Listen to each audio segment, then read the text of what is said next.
मेरे माननीय प्रिय दर्शकों, आप सबों का आज इस वीडियो में पुनः स्वागत। सबसे पहले चिंतन वाक्य।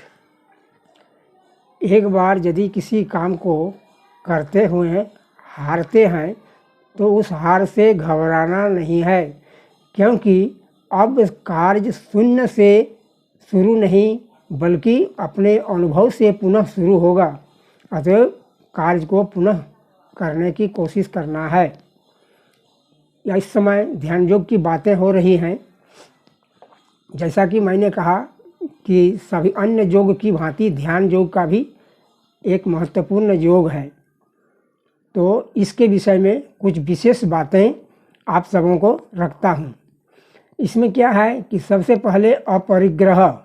इसके लिए संसार से विमुख होकर केवल परमात्मा के सम्मुख होना है, और इसका यही साधन पहला साधन अपरिग्रह है, अर्थात सुख बुद्धि से कुछ भी संग्रह न करें। अपने लिए संग्रह करने से मन को खिंचाव होगा तो ध्यान में बाधा होगी, इसलिए इस साधन में अपरिग्रह होना अत्यावश्यक है। उसके बाद है निराशी। अपरिग्रह में बाहर से संग्रह बताया गया और निराशी पद से अंदर से संग्रह करना, अर्थात किसी भी चीज़ का सुख भोग की इच्छा को अंदर से संग्रह नहीं करना है, सुख भोग की इच्छा का त्याग करना चाहिए। तीसरा पॉइंट है यत चित्तात्मा। अंदर बाहर सुख भोग के त्याग के बाद भी आप स्वयं अनुभव करेंगे, मेरा अनुभव है, अंतःकरण में सुख भोग की इच्छा उत्पन्न होती रहती है और प्रायः इच्छा होती है। अतएव अंतःकरण को भी वश में रखना है ताकि कोई नया राग उत्पन्न न हो।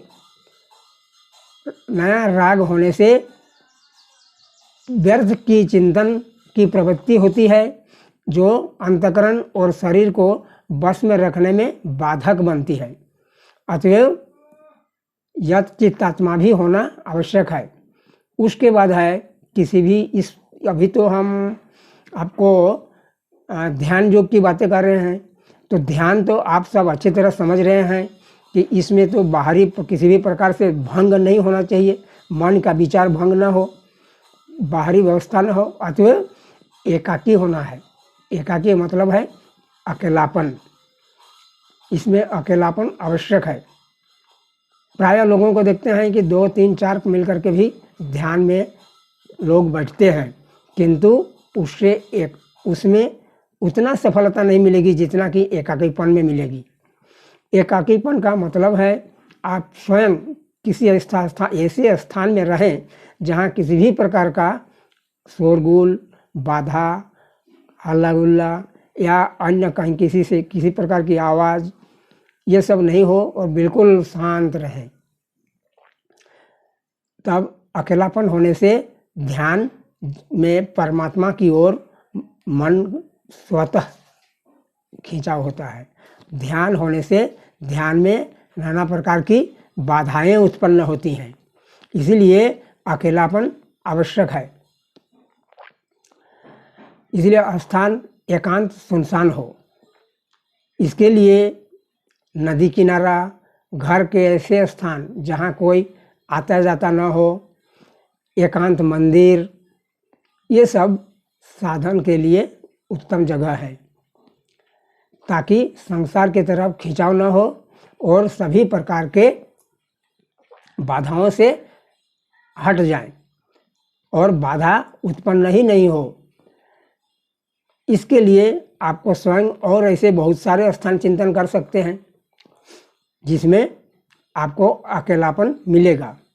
अब देखिए, कर्म योग, ज्ञान योग, भक्ति योग, ये सब जो है करण निरपेक्ष है, करण निरपेक्ष साधन है, पर ध्यान योग जो है करण सापेक्ष साधन है।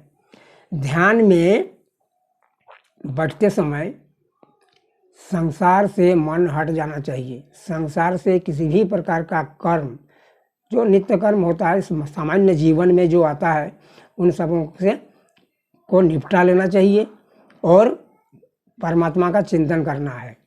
उसके बाद सोचना है मुझे कोई भी काम नहीं है, केवल और केवल मुझे परमात्मा की ओर ही ध्यान देना है।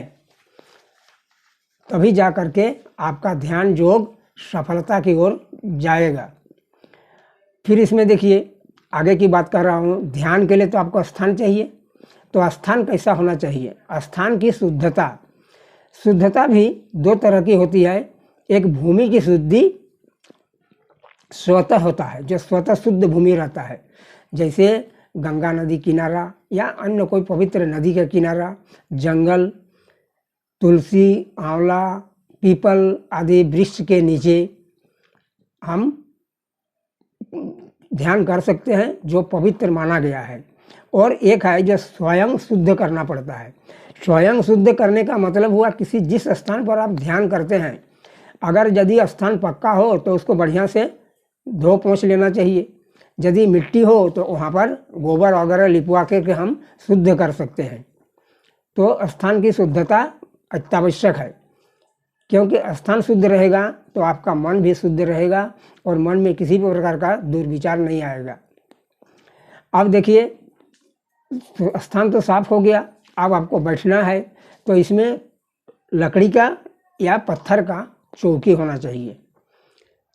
यह चौकी भी कैसा हो, जो ना तो बहुत ऊंचा ना तो बहुत नीचा हो, और वह ऐसे बैठे कि वह हिले डुले नहीं। अब उसके ऊपर हमको कूश रख देना है। कूश इसलिए रखा जाता है क्योंकि कूश को कहा जाता है, संत लोग कहते हैं कि भगवान जब बराह अवतार लिए तो उसके जो रोम झड़ गए, शरीर से जो रोम झड़ा वही कूश है, ऐसा माना जाता है। इसलिए इसे पवित्र माना जाता है और हर पूजा पाठ वगैरह में व्यवहार में लाया जाता है। उसके बाद है मृगछाला। तो मृगछाला तो देखिए ऐसे तो किताब के अनुसार मैं कह रहा हूँ, किंतु मृगछाला का नियम है कि वह किसी के द्वारा मारा हुआ नहीं होना चाहिए। मृग जो है, हिरण जो है, वह किसी के द्वारा मारा हुआ नहीं होना चाहिए। तो ऐसा तो कोई किसी को बोल दिया कि यह मारा हुआ नहीं है, आप ले लेंगे, लेकिन वास्तविकता का जानना मुश्किल है और आज के युग में उस प्रकार का संभव ही नहीं हो पाता है। फिर भी जैसा कि मैंने पढ़ा है उसी तरह से आप सबों को यहाँ पर बता रहा हूँ। तो मृगछाला, उसके ऊपर एक सूती का कपड़ा होना चाहिए, क्योंकि सूती कपड़ा जो है गर्मी को रोकता है। अन्यथा आप तो कंबल रहेगा चाहे मृगछाला रहेगा तो उससे आपको गर्मी आ सकती है, इसलिए सूती कपड़ा ऊपर में बिछा देना है। साथ ही आप ध्यान में जब बैठेंगे तो आपका हर चीज़ आपका अपना होना चाहिए। सूती कपड़ा जो व्यवहार करेंगे आपका होना चाहिए, क्योंकि अन्य लोगों का व्यवहार क्या हुआ, भले ही वह घर का ही सदस्य क्यों न हो, लेकिन उन सबों को व्यवहार में नहीं लाना है। हर चीज़ आपका होना चाहिए। फिर उस आसन पर सिद्धासन, पद्मासन, सुखासन जो कुछ भी है उसमें इस प्रकार बैठें अपने सभी कार्यों को निपटा कर कि लगातार 3 घंटे तक आप बैठे रहें।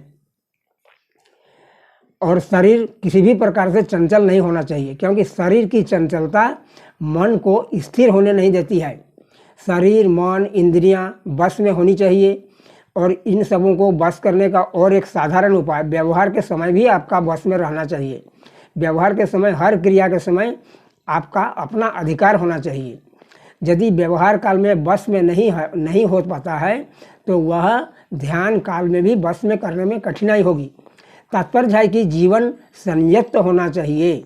मन को एकाग्र करना है, मन को संसार के चिंतन से हटा देना है। यदि कोई बात आवे तो सोचना है यह बात मेरे लिए नहीं है, वह स्वतः चला जाएगा। अंतःकरण की शुद्धि के लिए ध्यान योग का अवश्य अभ्यास करें। सांसारिक भोग, मान सम्मान, प्रतिष्ठा, सुख, सुविधा, इन सबों का उद्देश्य नहीं रखना है, यह सब अशुद्धियां हैं। फिर बैठने के लिए आपको सीधा होने पर भी मन शांत रहता है, इसलिए बिल्कुल सीधा बैठना है, कहीं भी ना देखें, अन्यथा विक्षेप होगी। ग्रीवा सीधा रखें, पत्थर की मूर्ति की तरह रहना है तो जितासन हो जाएगा, यानी आपका आसन जितासन हो जाएगा। उद्देश्य, लक्ष्य हृदय में केवल भगवान का हो।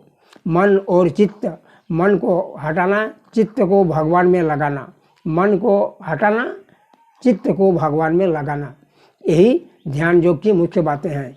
बस आज के वीडियो में इतना ही। आप सबों को धन्यवाद। उम्मीद करता हूँ इसे आप लाइक करेंगे। धन्यवाद।